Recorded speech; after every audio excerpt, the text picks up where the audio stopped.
বগুড়ার আদমদীঘিতে নীলসাগর এক্সপ্রেস ট্রেনটি লাইনচ্যুতের ১৯ ঘণ্টা পেরিয়ে গেলেও উদ্ধার করা সম্ভব হয়নি ট্রেনের সব কয়টি বগি।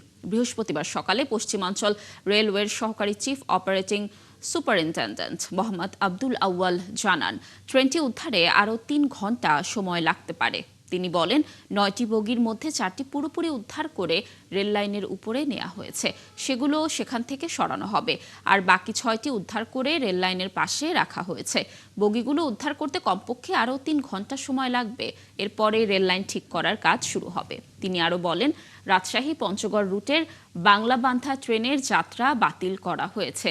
এই ট্রেনটি রাত 9টায় রাজশাহী ও সকাল 9টায় পঞ্চগড় রেলওয়ে স্টেশন থেকে রাজশাহীর উদ্দেশ্যে যাত্রা করে।